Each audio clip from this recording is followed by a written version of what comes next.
నమస్తే అండి అందరికీ. నేను మీ Madhavi Krishna. Welcome to my channel Madhavi Krishna's Navarasa Kathamalika Telugu audio stories. నీ మీద నాకు ధారావాహిక ఎపిసోడ్ 15. హోరున పడుతున్న వర్షాన్ని లెక్క చేయకుండా శిలలా నిలబడి ఉన్న నిహార్ని అక్కడ చూడగానే గుండె గొంతుకులోకి వచ్చింది ఆలేహ్యకి. అతన్ని చూడనట్టే వెళ్ళిపోదామని అనుకుంది ముందు, కానీ అది అసాధ్యమని 2 అడుగులు వేశాక గ్రహించేసింది. తన మనసు ఎంత నచ్చ చెప్పినా తన శరీరానికి వేరే ఆలోచన ఉన్నట్టుగా పాదాలు అతని వైపు అడుగులు వేశాయి. అప్రయత్నంగానే అతనికి దగ్గరగా జరిగి గొడుగులోకి అతన్ని తీసుకుంది. అతను ఏమీ మాట్లాడలేదు. జుట్టులో నుంచి కళ్ళలోకి నీళ్లు కారుతున్నా రెప్పవాల్చకుండా చూస్తున్న అతని చూపుల తాకిడి తట్టుకోలేక చప్పున చూపు తిప్పుకుంది ఆలేహ్య. నిమిషం గడిచినా అతని ఫోజులో మార్పు లేదు. నోట్లో నుంచి మాట లేదు. ఇక్కడేం చేస్తున్నారు? తలపైకెత్తి అతని కళ్ళలోకి చూడడానికి ప్రయత్నిస్తూ అడిగింది. అతను పొడవు కావడంతో గొడుగు కోసం చేతులు పైకెత్తవలసి వచ్చింది ఆమెకి. ఆమె మొహం మీదకి జల్లు కొడుతూ ఉంటే కళ్ళు మూసుకుంది. అతను మౌనంగా ఆమె చేతిలో నుంచి గొడుగు అందుకున్నాడు. అప్పుడు అతని చేతి వేళ్ల కొసలు ఆమె చేతి వేళ్లను స్పృశించగానే చప్పున తన చేతులను వెనక్కి లాక్కుంది. అంత చలిలో కూడా బుగ్గల్లోకి వెచ్చని ఆవిర్లు పొంగుకొచ్చాయి ఆమెకి. అతను ఎంతసేపటికి నోరు మెదపక్కపోయేసరికి చిన్నగా నిట్టూర్పు విడిచింది. కారెక్కో. అతన్ని దాటుకుని బస్ స్టాప్ వైపు అడుగులు వేయబోతున్న ఆమె రెక్క పట్టుకుని విసురుగా వెనక్కి లాగుతూ కమాండ్ చేశాడు. అంతవరకు అతనికి సారీ ఎలా చెప్పాలా అన్న ఆలోచనతో సతమతమవుతున్న ఆమెకి అతని గొంతులోని అధికారం విపరీతమైన కోపం తెప్పించింది. నేను బస్లో వెళ్తాను. అతని చేతిని విడిపించుకోవడానికి ప్రయత్నిస్తూ విసురుగా అంది. నో, నువ్వు నాతో వస్తున్నావు మొండిగా అంటూ ఆమెని కారు వైపు నెట్టాడు. How dare you! అతని వైపు తిరిగి చీత్కారంగా చూస్తూ అరిచింది. నా ధైర్యం ఇంకా నువ్వు చూడడం మొదలుపెట్టనే లేదు. చూడాలని అంత కోరికగా ఉంటే సవాల్ విసరొచ్చు కూల్గా అంటూ ప్యాసింజర్ డోర్ ఓపెన్ చేశాడు. ఆమె నిస్సహాయంగా చుట్టూ చూసింది. ఎవరైనా కనిపిస్తే హెల్ప్ అని అరవాలని ఆమె ఆలోచన. ట్రై చేయి, నువ్వే అభాస పాలవుతావు సవాల్ విసిరాడు. బాగా వర్షం పడుతూ ఉండడంతో, అందులోనూ బాగా చీకటి పడడంతో మనిషన్నవాడెవరూ రోడ్డు మీద కనిపించలేదు. అప్పటికే అతను పూర్తిగా తడిసిపోయి ఉన్నాడు. ఆమె నడుము కింది భాగమంతా తడిసిపోయింది. ఇప్పుడు గొడుగు ఇద్దరి మధ్య ఫుట్బాల్లా అటూ ఇటూ కదులుతూ ఉండడంతో ఇద్దరిలో ఎవ్వరికీ వర్షం నుంచి రక్షణ ఇవ్వడం లేదు. నాకు మీతో రావడం ఇష్టం లేదు కోపంగా అంది. ఎందుకని? ఆమె రెక్క పట్టుకుని తన దగ్గరికి లాక్కుంటూ అడిగాడు తీవ్రంగా. అంతకు కొన్ని గంటల ముందు తనని ఆలు అంటూ ఏడిపించిన వ్యక్తికి ఈ వ్యక్తికి అసలు సంబంధమే లేనట్టుగా అనిపించింది ఆమెకి. ఏమైనా సమస్య మేడం?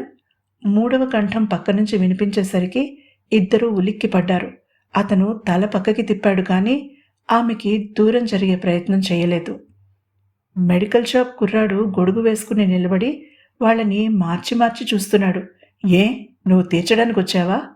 నిర్లక్ష్యంగా అడిగాడు నిహార్. ఆ కుర్రాడు ఒక్క నిమిషం తడబడ్డాడు నిహార్ కంఠంలోని తీవ్రతకి. ఆవిడ ఇబ్బంది పడుతున్నారని ముందు ధైర్యంగా మొదలుపెట్టి నిహార్ కళ్ళలో తీక్షణతకి చివరి మాటలు నసుగుతూ అన్నాడు ఆ కుర్రాడు. ఆవిడ నా పెళ్ళాం, రొమాన్స్కి ఒప్పుకోవడం లేదు, ఒప్పిస్తావా? పూర్తిగా అతని వైపు తిరిగి దబాయిస్తూ అడిగాడు నిహార్. అదే సమయంలో ఆమె తనకి దూరం జరగకుండా దగ్గరికి లాక్కున్నాడు. ఒక చేతిలో గొడుగు, మరొక చేతిలో ఆమె నడుము బిగుసుకున్నాయి. ఆ కుర్రాడు తెల్లబోయాడు. ఏదో డబ్బున్న రోడ్ సైడ్ రోమియో ఆడపిల్లని ఏడిపిస్తున్నాడని అనుకున్నాడు, కానీ భార్యాభర్తల వ్యవహారం అనుకోలేదు. ఏం కాదు, అతని గుండెల మీద చేతిని వేసి వెనక్కి నెట్టే ప్రయత్నం చేసింది ఆలేహ్య. ఆమె కాదంటున్నది నిహార్ కంప్లైంట్ని అనుకున్నాడు ఆ కుర్రాడు. భార్య కాదంటోందని అనుకోలేదు.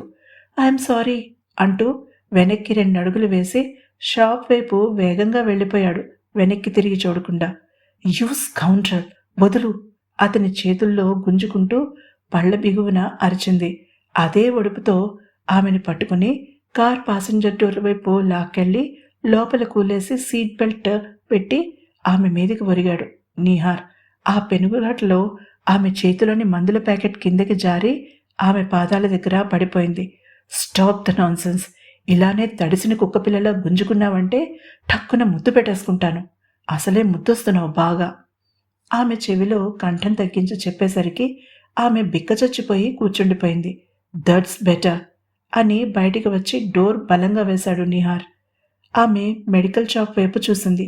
ఆ కుర్రాడు ఆసక్తిగా ఇటువైపు చూస్తూ కనిపించాడు. చప్పున చూపు తిప్పుకుని మొహం అరచేతిలో దాచుకుంది ఆలేహ్య.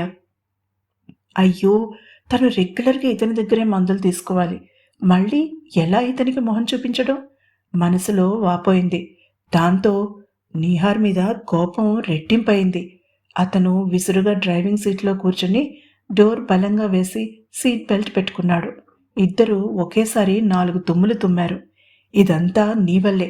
చెప్పిన వెంటనే కారు ఎక్కుంటే ఇలా తుమ్మేవాళ్ళం కాదు ఇద్దరం, కోపంగా అంటూ కార్ స్టార్ట్ చేసి గేర్ మార్చి వేగంగా ముందుకు పోనిచ్చాడు. మిమ్మల్ని గీతాంజలి సినిమాలో హీరోయిన్లా ఎవడలా వర్షంలో తడవమన్నాడు? పైగా నన్నంటున్నారు. తనేం తీసిపోయినట్టుగా కోపంగా అడిగింది ఆలేహ్య. చెప్పిన వెంటనే పని చేయాలనే ఆలోచన నీకు ఉంటే పరిస్థితి ఇలా వచ్చేది కాదని చెప్తున్నా. రోడ్డు వైపు చూస్తూ పంటి బిగువన అన్నాడు. అవును మరి, తమరు నా భర్తగారాయే, చెప్పిన మాట ఠక్కున వినేయాలి అని అన్నాక కానీ తను ఏం మాట్లాడిందో గమనించుకోలేదు ఆలేహ్య. అప్పుడు గుర్తొచ్చింది అతను తనని భార్య అనడం. ఠక్కున అతని వైపు తిరిగి అతను ఊహించని విధంగా తన చిన్ని పిడికిళ్ళు బిగించి అతని భుజం మీద కొట్టడం ప్రారంభించింది. హే, స్టాప్ ఇట్! ఆమెను వారిస్తూ గేర్ మీద ఉన్న తన చేత్తో ఆమె చేతులని బంధించడానికి ప్రయత్నించాడు నిహార్. ఆమె ఆవేశంలో అతను డ్రైవ్ చేస్తున్నాడన్న విషయం మర్చిపోయింది. అతని మీదకి ఒరిగి అతని జుట్టు చెరిపేసింది. పెళ్ళాన్నా నేను మీకు? ఉక్రోషంగా అడుగుతూ అతని బుగ్గలు గట్టిగా సాగదీసింది. ఆలో, స్టాప్! ఆమె చిన్నపిల్లలా బిహేవ్ చేస్తుంటే ఎలా ఆపాలో అర్థం కాక రోడ్ మీద ఫోకస్ పెట్టడానికి నిర్ణయించుకుంటూ అన్నాడు. పెళ్ళాం ఇలానే చేస్తుంది అంటూ అతని చెవి మెలేసింది కొంచెం గట్టిగా. ఔచ్! నొప్పి పుట్టిన చెవి రుద్దుకోవడం కోసం విసురుగా కార్ని రోడ్ పక్కకి ఆఫ్ చేశాడు. వర్షంలో బ్లింకర్స్ ఆన్ చేయడం మర్చిపోలేదు అతను. 4 ఎర్రలైట్లు ఆ వర్షంలో టక్ టక్ మన శబ్దం చేస్తూ ఆరి వెలుగుతున్నాయి. Stop it Alehya! చిన్నపిల్లలా ప్రవర్తించకు. ఆమె చేతులని తన చేత్తో బంధించడం కోసం సీట్ బెల్ట్ తీసి ఆమె వైపు తిరుగుతూ హెచ్చరించాడు నీహార్. చిన్నపిల్లని కాను నేను, నాకు 24 ఏళ్ళు అంటూ అతని షర్ట్ కాలర్ పట్టుకుంది 2 చేతులతో.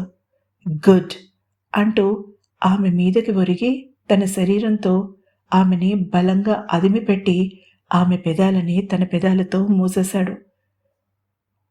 అలా చెయ్యాలన్న ఆలోచన అంతవరకు అతనికి లేనేలేదు.